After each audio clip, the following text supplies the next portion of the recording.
Selamat datang kembali di Telaah Mendalam kita. Anda kan mengirim beberapa materi menarik ya, dan ini memicu satu pertanyaan nih. Kok bisa sih pisau bedah itu keras dan tajam banget, sementara logam lain, ya katakanlah besi pagar gitu, rasanya jauh lebih lunak? Nah, sumber yang Anda bagikan itu menyoroti satu proses inti, pengerasan logam atau hardening, khususnya pada baja. Jadi, misi kita hari ini, kita coba bongkar rahasia di balik transformasi baja biasa jadi super keras ini. Ada 3 langkah kunci katanya. Siap lihat gimana logam dipaksa jadi lebih kuat? Mari kita selami. Iya, yang paling fundamental di sini dan ini benar-benar inti dari banyak rekayasa material ya, itu adalah bagaimana perlakuan panas. Sesuatu yang kelihatannya sederhana, tapi bisa mengubah total sifat baja. Sampai ke tingkat atom loh. Kita bicara soal mengubah struktur mikro buat dapat performa makro yang kita mau gitu. Wah, kedengarannya kayak sulap ya. Jadi, apa sih sebetulnya tujuan utama hardening ini? Nggak cuma biar keras saja kan? Tepat. Keras itu ya target utama, tapi tujuannya lebih ke fungsi, ke fungsionalitasnya. Sumber Anda kan nyebut contoh klasik tuh, alat potong. Ya, kayak mata bor, pisau, itu kan butuh ujung yang tajam, tahan lama, nggak gampang tumpul. Atau komponen mesin, roda gigi, bantalan, yang gesek terus-menerus.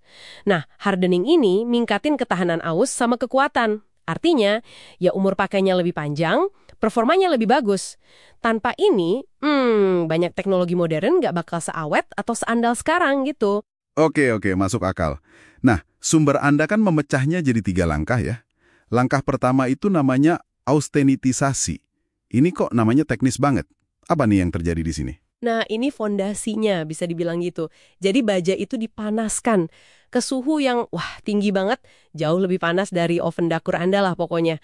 Jadi gini, di suhu ruang biasa, struktur atom baja namanya itu ferrit dan perlit. Itu relatif lunak dan dia nggak bisa nampung banyak atom karbon secara rapi gitu. Pemanasan tinggi ini mengubah struktur kristalnya. Jadi fase baru namanya austenit. Oh, austenit. Kenapa dia spesial, si austenit ini? Karena struktur atom austenit ini punya ruang lebih banyak. Jadi dia bisa melarutkan karbon. Karbon ini kan elemen kunci ya buat pengerasan baja. Bayangin aja kayak spons kering, struktur awal. Terus dipanaskan, jadi spons super nyerap si austenit itu. Nah, dia siap nyerap air atau dalam hal ini karbon. Makanya perlu ada holding time, waktu tahan di suhu tinggi itu. Biar apa? Biar seluruh bagian bajanya jadi austenit, terus karbonnya larut merata. Ini penting banget buat hasil yang seragam nanti. Oke.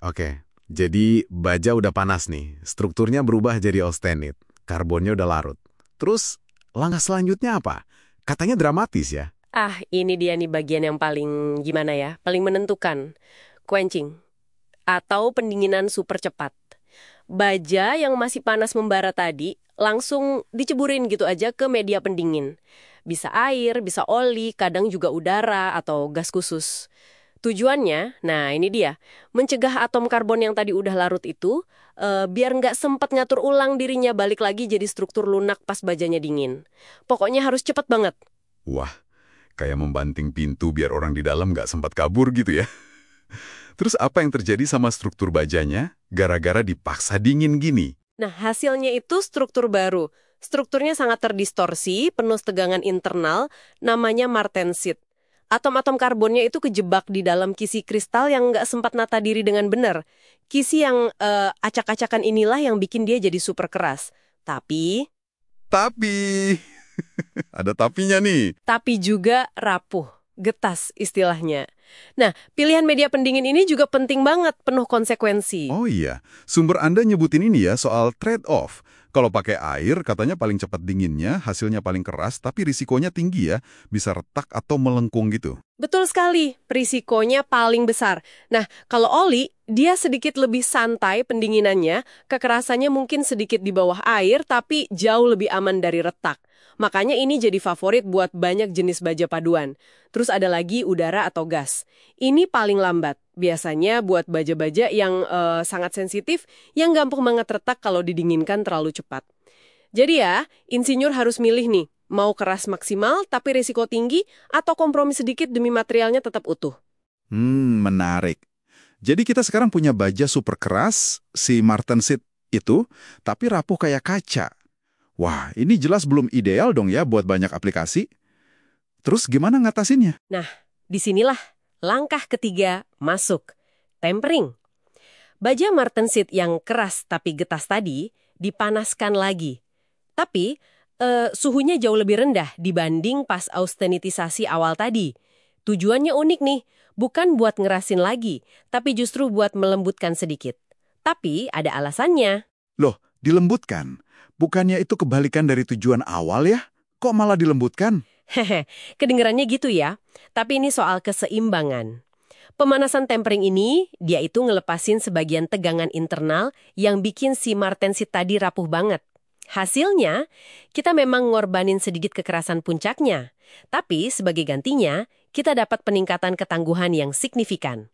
Ketangguhan itu kemampuan material buat nahan benturan tanpa patah. Jadi ya ini proses penyempurnaan lah. Ngurangin kerapuhan sambil tetap mempertahankan sebagian besar kekerasannya. Ah, gitu ya. Jadi hardening sama tempering ini kayak sepaket gitu ya. Dua sisi mata uang buat dapat hasil akhir yang optimal. Baja yang nggak cuma keras dan kuat, tapi juga cukup tangguh buat dipakai beneran. Luar biasa ya, gimana cuma mainin suhu sama waktu pendinginan bisa merekayasa sifat material sampai segitunya. Oke, jadi kalau dirangkum nih, panaskan tinggi biar karbon larut austenit, terus dinginkan super cepat buat ngunci kekerasan martensit, habis itu panaskan lagi sedikit buat nambah ketangguhan, tempering. Semacam tarian ya, antara tekanan ekstrim sama pelepasan terkontrol di tingkat atom.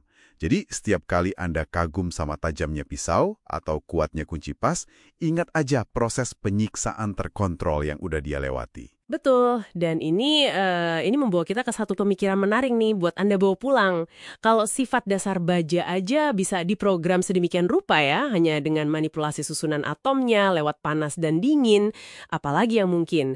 Bayangkan kalau kita bisa mendesain material dari nol, atom per atom gitu, untuk kebutuhan masa depan yang, mungkin lebih spesifik lagi. Di mana ya batas selanjutnya dari rekayasa materi di level nano kayak gini? Sesuatu buat direnungkan mungkin.